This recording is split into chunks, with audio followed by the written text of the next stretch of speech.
যুগ্ম মহাসচিব রিজভী আহমেদ কিছুক্ষণ বাদেই আসলে জানাজাটি শুরু হবে। দুপুর 2টায় শুরুর কথা ছিল, কিন্তু বিশৃঙ্খলভাবে বা ছত্রভঙ্গ হয়ে এত বিপুল মানুষ আসলে এই এলাকায় রয়েছে, তাদের অংশগ্রহণের জন্য, তাদেরকে সারিবদ্ধভাবে দাঁড়ানোর জন্য, সময় করে দেওয়ার জন্য আসলে অপেক্ষা।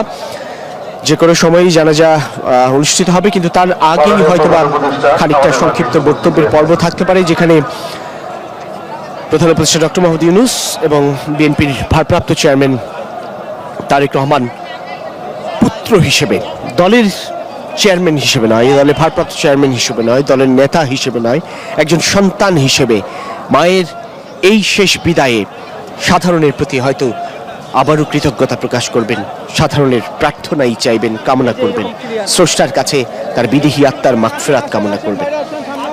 যেটা বলছিলাম যে আসলে রাজনীতি আর ব্যক্তিগত জীবন কি করে একাকার হয়ে যায়, রাজনীতির কারণে ব্যক্তি মানুষ কি করে ক্ষতিগ্রস্ত হয়, রাজনীতির কারণে ব্যক্তি মানুষের কতটা নিপীড়ন নির্যাতন ভোগ করতে হয়, জীবন বিপন্ন হতে হয়,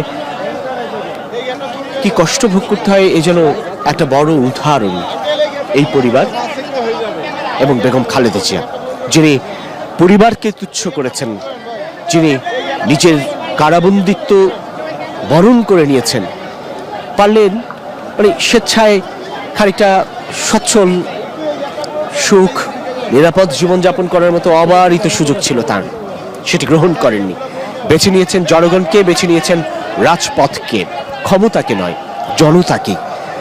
আর তাই ওই যে ওই আস্থা, ওই ত্যাগ, ওই বিশ্বাসের প্রতিফলন আজ এই স্রোতে, মানুষের স্রোত, বিপুল সংখ্যক মানুষ, এত মানুষ এই দেশ তো দেখেইনি। সবশেষ বোধ হয় বিএনপির প্রতিষ্ঠাতা জিয়াউর রহমানের সেই জানাজার সময় এমন বিপুল মানুষের অংশগ্রহণ ছিল। তখন দেশের জনসংখ্যা যা ছিল সেই তুলনায়, এখনকার জনসংখ্যার তুলনায় এটিই বোধহয় বাংলাদেশের ইতিহাসে সবচাইতে বৃহৎ জানাজা অনুষ্ঠিত হতে যাচ্ছে। এবং এই বৃহৎ জানাজা শুধু বাংলাদেশের ইতিহাসে নয়, এই উপমহাদেশের ইতিহাসে, শুধু এই উপমহাদেশের ইতিহাসেও নয়, তা ছাড়িয়ে যাচ্ছে গোটা বিশ্বজুড়ে। কেননা এমন নেতৃত্ব, এমন রাজনৈতিক নেতার প্রয়াণে এত মানুষের অংশগ্রহণ দেখেনি আর কেউ। সাম্প্রতিককালের ইতিহাসে তো নয়, বরং গোটা ইতিহাস ঘাটলেও হয়তো বা এমন নজির খুঁজে পাওয়া যাবে না, যিনি তার সমস্ত জীবনটুকু ব্যয় করেছেন মানুষের জন্য, মানুষের মুক্তির জন্য, সংগ্রামে, রাজপথে, মানুষকে ভালোবেসে, মানুষের আস্থা অর্জনের জন্য, মানুষকে সঙ্গে নিয়ে তাদের অধিকার প্রতিষ্ঠার জন্য, গণতন্ত্রের জন্য। গণতন্ত্র, গণতন্ত্র এবং গণতন্ত্র, গণতন্ত্র আসলে কি? সাধারণ মানুষ হয়তো বা বুঝবে গণতন্ত্র একটি শব্দ, কিন্তু তার ব্যাপ্তি আসলে কত বড়, কত বিস্তৃত, সেটি তাদের জীবনমানের উপর যখন এর সত্যিকার অর্থের প্রয়োগ বা প্রভাব পড়বে তখনই বুঝতে পারবে।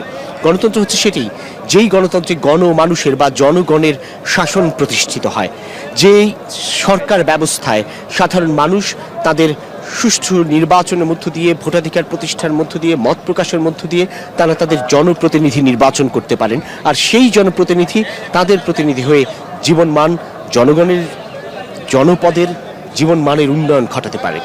এটাই হচ্ছে গণতন্ত্র। যেই গণতন্ত্রে কোনো একনায়কতন্ত্র থাকবে না, কোনো চাপিয়ে দেওয়ার কোনো কিছু থাকবে না, যেখানে অবারিত উন্মুক্ত থাকবে মত প্রকাশের স্বাধীনতা, ভিন্ন মত গ্রহণেরও মানসিকতা। বিএনপি চেয়ারপারসন বেগম খালেদা জিয়া সে কথাই বলতেন মত প্রকাশের অধিকার থাকতে হবে, বলতেন সমালোচনা থাকবে, সমালোচনা গ্রহণ করার মানসিকতা থাকবে, যৌক্তিক তর্ক হবে, বিতর্ক হবে, আলোচনা হবে, তার মধ্য দিয়েই সমাধান মিলবে। বারবার তিনি শৃঙ্খলার সাথে, শান্তির সাথে আলোচনার টেবিলে সব সংকটের সমাধান খুঁজেছেন।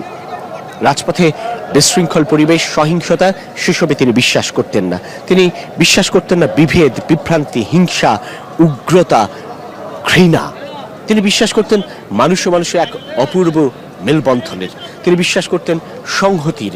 তিনি বিশ্বাস করতেন গোটা দেশ, গোটা পরিবার একটি পরিবার, যে পরিবারে প্রতিবেশী যেমন ভাই ভাই, ঠিক তেমনি প্রতিবেশীর প্রতিবেশী, একটা বিস্তৃত সমাজ ব্যবস্থা যেখানে সবাই সবার জন্য হয়ে উঠবে, মানুষ মানুষের জন্য। সেরকম একটি শাসন ব্যবস্থায় রাষ্ট্রের সবগুলো রাষ্ট্রযন্ত্র ঠিক উদারভাবে, স্বাধীনভাবে নিরপেক্ষভাবে সততার সঙ্গে কাজ করবে, সেই প্রত্যাশা রেখেই তিনি বলেছিলেন ধ্বংস নয়, ভালোবাসা দিয়ে সমাজ গড়ার কথা। 5 আগস্টের অভ্যুত্থান পরবর্তী সময়েও যেটি সত্যিকার অর্থেই বারবার বলার মতো কথা, যে তিনি কোনো ধরনের প্রতিহিংসা না ছড়িয়ে কি করে শান্ত থেকে শৃঙ্খলার সাথে